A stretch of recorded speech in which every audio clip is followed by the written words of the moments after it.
নমস্কার বন্ধুরা, আশা কিচেন অফিসিয়ালে তোমাদের সবাইকে স্বাগত। আজকে আমার রেসিপি ভেন্ডি বা ঢ্যাঁড়স।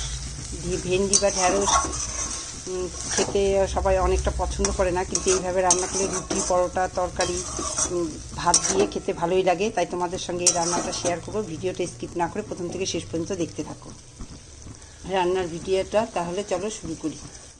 ভেন্ডিগুলো খুব সুন্দর নরম, দেখে দেখে এরকম ভালো ভালো ভেন্ডি কিনতে হবে, খুব কচি এইভাবে দেখে কিনতে হবে। ভেন্ডিগুলোকে ধুয়ে আমি কেটে নিয়ে আসছি।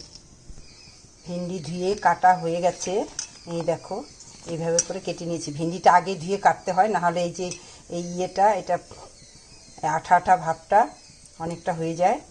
যাই হোক, কড়াইটা বসিয়ে দিয়েছি, কড়াই গরমও হয়ে গেছে। আমি সরষের তেলে রান্নাটা করব। সরষের তেল দিয়ে দিচ্ছি, একটা শুকনো লঙ্কা দিয়ে দিলাম, একটু কালো জিরা দিলাম। এবার দিয়ে দিচ্ছি একটু পেঁয়াজটা কেটে দিলাম, একটা ছোট পেঁয়াজ। আপনারা চাইলে অনেকটা পেঁয়াজ দিতে পারেন বেশি করে।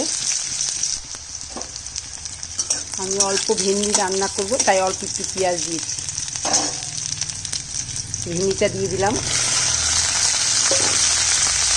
একটা টমেটো কেটে দিয়ে দিচ্ছি।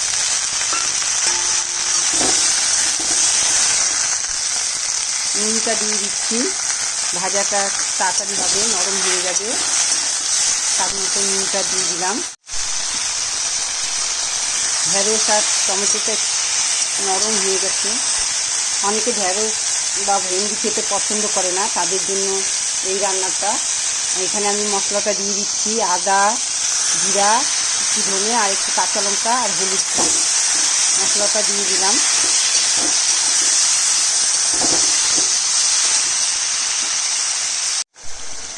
এইভাবে রান্না করলে পেঁয়াজ না দিয়ে একদম শুদ্ধ নিরামিষও করা যায়।